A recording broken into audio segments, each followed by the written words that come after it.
আসসালামু আলাইকুম। আজকে ভীষণ মজাদার একটি ভর্তার রেসিপি নিয়ে চলে আসলাম।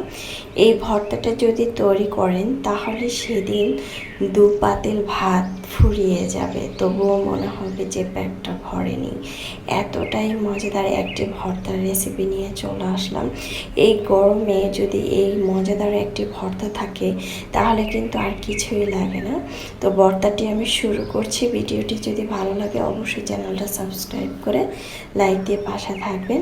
প্রথমে আমি এখানে একটি মাছ নিয়েছি, তেলাপিয়া মাছটাকে ধুয়ে পরিষ্কার করে একটু কেটে নিয়েছি। এখানে আদা আর রসুন দিয়ে দিলাম 1 চামচ করে, পরিমাণ মতো লবণ দিয়ে দিলাম, মরিচের গুঁড়া 1/2 চামচ দিয়ে দিলাম, আর সামান্য হলুদের গুঁড়া দিয়ে দিচ্ছি 1/2 চামচের মতো, ধনিয়া জিরার গুঁড়া দিয়ে দিচ্ছি 1/2 চামচ করে দিয়ে এখন আমি সুন্দরভাবে এটাকে মেখে নেব। এমনভাবে মাখতে হবে যাতে মাছটা খুব সুন্দরভাবে মশলাটা ভিতরে যায়, মাছের ভিতরে সুন্দরভাবে মেখে নিতে হবে। আর এখানে পেঁয়াজ কুচি নিয়েছি, প্রায় 3টের মতো রসুন কুচি নিয়েছি, কাঁচামরিচ নিয়েছি, টমেটো মাঝখান থেকে কেটে নিয়েছি। এখন মাছটাকে সুন্দরভাবে মেখে নিচ্ছি। আর এখানে আমাদেরকে লাগবে লেবু, অবশ্যই লেবুটা দেওয়ার চেষ্টা করবেন। লেবুটা কিন্তু মাছের ভর্তাটা অসম্ভব মজাদার করে তুলবে। তারপরে চুলায় আমি ঢাকনা দিয়ে ঢেকে রেখেছিলাম প্রায় 2 থেকে 3 মিনিটের মতো। তারপরে আমি ঢাকনাটাকে উঠিয়ে আমি মাছটাকে উল্টিয়ে এপাশ ওপাশ করে দিব। তারপরে পেঁয়াজ রসুন কাঁচামরিচ এগুলো একটু নেড়ে চেড়ে দিব। একেবারে সুন্দরভাবে পোড়া পোড়া করতে হবে এটাকে।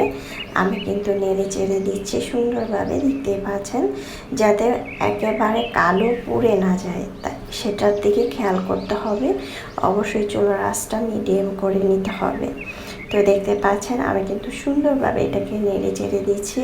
আর যারা নতুন রাঁধুনি এই ভর্তাটা ট্রাই করবেন তারা অবশ্যই প্রথম থেকে শেষ পর্যন্ত ভিডিওটা দেখার পরে তারপরে তৈরি করবেন, তাহলে আপনার ভর্তাটা হবে সব থেকে পারফেক্ট ভর্তা। আর আপনার প্রশংসায় আর প্রশংসায় এই মজাদার ভর্তাটা যদি একদিন হলেও ট্রাই করেন তাহলে প্রতিদিন রিকোয়েস্ট আসবে। তো আবারও ঢাকনা দিয়ে ঢেকে রেখেছিলাম, এটাকে উল্টিয়ে পাল্টিয়ে আমি ভেজে নিয়েছি, দেখতে পাচ্ছেন। আর এ পর্যায়ে রসুন কাঁচামরিচ তারপরে টমেটো সুন্দরভাবে ভাজা ভাজা হয়ে গিয়েছে, দেখতেই পাচ্ছেন। এখন আমি এগুলো সুন্দরভাবে নেড়ে চেড়ে দিয়ে খুব ভাজা ভাজা করে নিব। আর আমি কিন্তু এখানে সরিষার তেলটা দিয়েছি, অবশ্যই সরিষার তেলটা দেওয়ার চেষ্টা করবেন। সরিষার তেলটাকে দিয়ে সুন্দরভাবে কিন্তু আমি সবগুলো ভাজা ভাজা করে নিয়েছি। প্রথম অবস্থায় আমি বলতে ভুলে গিয়েছিলাম, অবশ্যই সরিষার তেলটা দেওয়ার চেষ্টা করবেন। আরেকটি টিপস বলে দিচ্ছি, যারা কালি জিরাটা পছন্দ করেন তারা কিন্তু অবশ্যই কালি জিরাটা দেওয়ার চেষ্টা করবেন, তাহলে ভর্তাটা আরও খেতে বেশি ভালো লাগবে।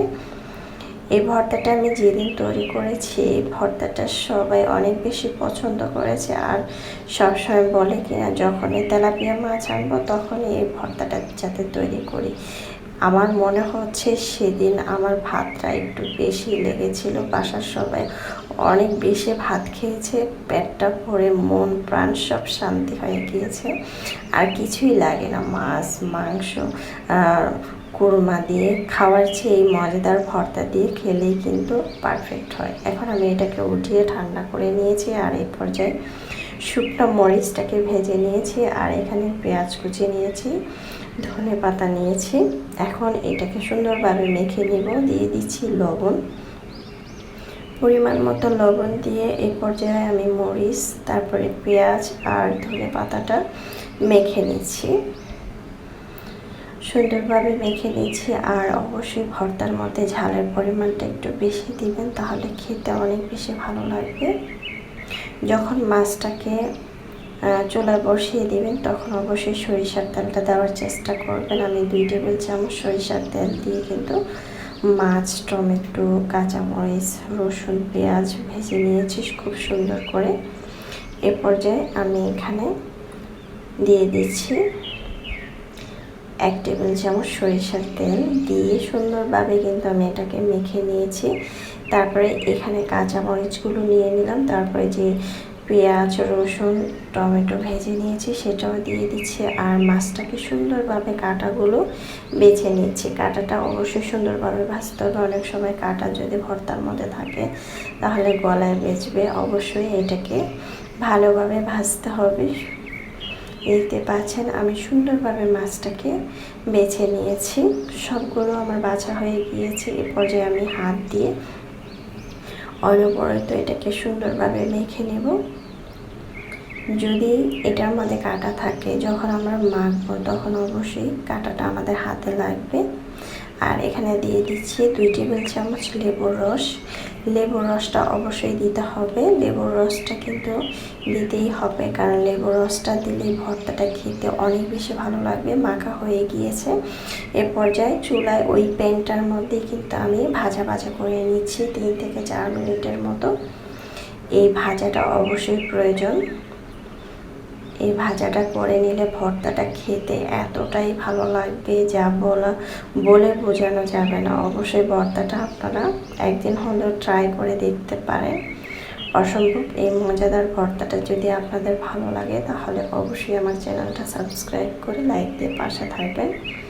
দর্শক বেশি ভালো থাকবেন, খাবার কখনো অপচয় করবেন না। আমরা চাইলে কিন্তু এই মজাদার ভর্তাটা তৈরি করে খাওয়াতে পারি। বাসার সবাই, বাচ্চা থেকে বড় সবাই অনেক বেশি পছন্দ করবে। একটি বাটিতে পরিবেশন করে নিয়েছে। মাশাআল্লাহ, দেখতে যেমন সুন্দর হয়েছে, খেতে কিন্তু আলহামদুলিল্লাহ কি বলবো, বাসার সবাই অনেক বেশি পছন্দ করেছিল আর বলছিল যে এই ভর্তাটা সবসময় তৈরি করতে। আল্লাহ হাফিজ।